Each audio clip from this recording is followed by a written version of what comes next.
Amigos e amigas, saudações rubro-negras. O Flamengo vive clima aí de eleições para presidente, vários candidatos aí prometendo sempre fazer o melhor para o Flamengo.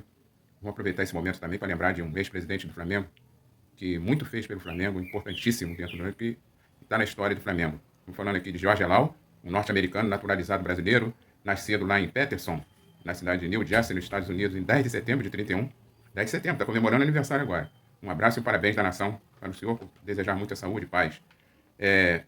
Os pais dele vieram aqui para o Brasil, ele não tinha mal tinha 1 ano de idade, vieram aqui para morar em Vitória, ali no Espírito Santo, e o pai dele começou logo a desenvolver um trabalho de comerciante, abriu umas lojas lá, tinha uma loja chamada Lojas Unidas, e foi crescendo, e o que foi acontecendo? Ele tinha um tio que era rubro-negro, Flamengo pra caramba, e começou a colocar para ouvir pelo rádio jogos do Flamengo. Não tinha jogo do Flamengo, o tio dele estava lá, e vai ouvindo, e ele foi tomando gosto pelo Flamengo, tomando gosto do Flamengo, até que em uma certa época ele veio ao Rio de Janeiro para assistir um jogo do Flamengo. O Flamengo fazia um jogo internacional. O jogo foi em São Januário, porque não existia Maracanã na época. O Flamengo venceu de 3-0. Então o rubro-negrismo só ia penetrando na veia, né? E passado mais tempo ainda, o pai dele resolveu abrir uma loja aqui no Saara também, e ele, como sócio do pai dele aqui, tão conhecidas na época, lojas Elal.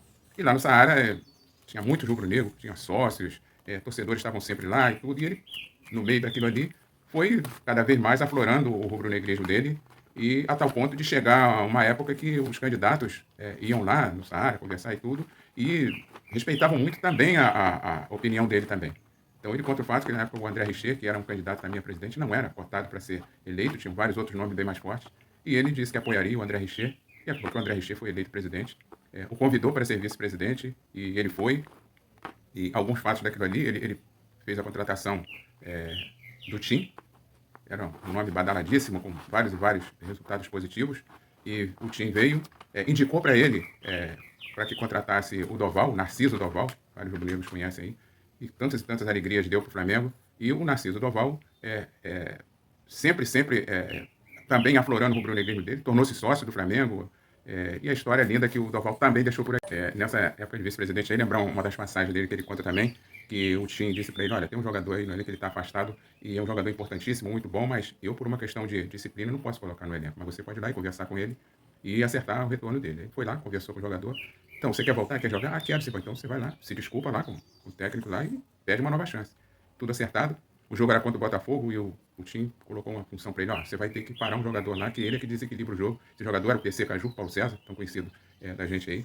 E realmente ele foi lá, cumpriu a função dele e o Flamengo venceu o jogo por 2-1. Nessa época o Botafogo tinha um timaço, era disparado aí, o melhor time ganhava de todo mundo, e essa vitória do Flamengo aí foi mais uma daquelas de Flamengo, porque o time do Flamengo era bem inferior e foi na raça essa vitória aí. Outra passagem também do Jorge Elal é lembrar que ele teve 2 mandatos de presidente do Flamengo, 83, 84, 75, 86, e mais um dos feitos dele foi comprar o terreno que hoje é o CT do Flamengo, o CT Jorge Elal, lá em Vargem Grande, hoje popularmente chamado de Ninho do Urubu. Na época, com o dinheiro da venda do Júnior, que ele pegou e investiu na compra desse terreno. Passando também outros fatos também. Aliás, sobre esse CT também é dizer que ele tem uma estátua dele no portão principal desse CT, merecidamente. Lembrar também da história do Zico dentro do Flamengo. O Zico, o jogador, foi para lá levado pelas mãos do Celso Garcia, um radialista, rubro-negro, flamenguista pra caramba, e chegou lá e falou, olha, esse garoto aqui joga muita bola, tem que dar chance para ele. E o Zico, na época, tinha uns 15 ou 16 anos, franzino, aquele molequinho, mas era de uma família de bons jogadores, tinha o Antunes, tinha o Edu, e aí ele chegou, tudo bem, era o Celso Garcia, colocou lá, e quase que o Flamengo perde o Zico para o Vasco. Por quê? Porque estava indo jogadores para lá, tinha um treinador da base que estava indo para o Vasco e estava levando os garotos para lá, e o Zico morava longe, tinha negócio de dinheiro para pagar passagem, dinheiro para se alimentar, e não tinha esse dinheiro do Flamengo.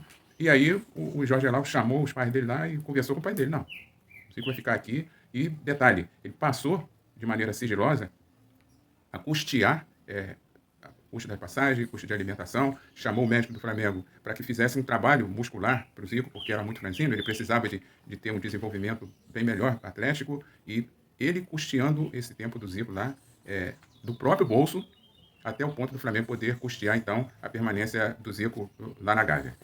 Outras passagens que ele conta também de Flamengo, é aquele jogo tão badalado lá da década de 50 contra o Sírio. O Sírio tinha um time de basquete espetacular, e jogava com o Flamengo no Maracanãzinho, ele foi lá assistir esse jogo. Então, 7 segundos para acabar o jogo, e o Alvudão, grande nome do Flamengo, que tinha jogador espetacular, o Alvudão fez uma falta do jogador do Sírio no meio da quadra, e com 7 segundos praticamente o Ciro estaria lacrando a vitória. E o jogador Ciro foi lá, arremessou primeiro, arremessou o segundo, errou também o segundo. O Mário jogador do Flamengo, pegou essa bola, jogou pro Gugu lá no meio da quadra, o Gugu arremessou, o Flamengo venceu o jogo por 1 ponto. Acabou todo mundo comemorando aquela festa. O Gilberto Cardoso era o presidente do Flamengo, ele foi lá, abraçou o Gilberto Cardoso, coisa maravilhosa e tudo. Foi embora para casa e a história do Gilberto Cardoso, infelizmente, todos já sabem.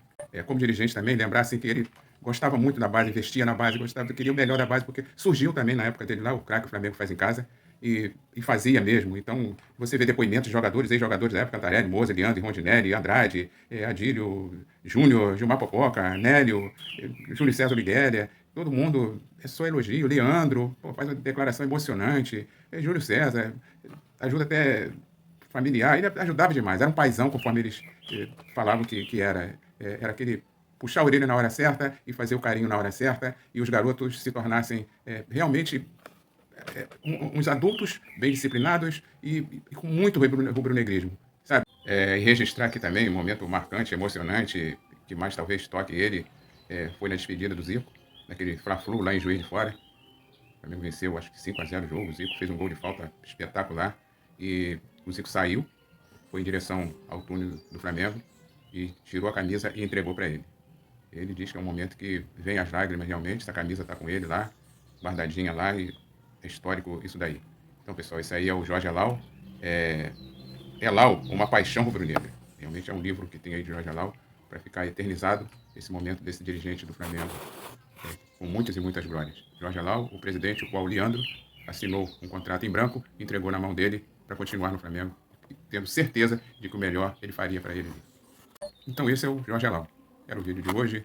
Obrigado aos amigos aí. Até o próximo.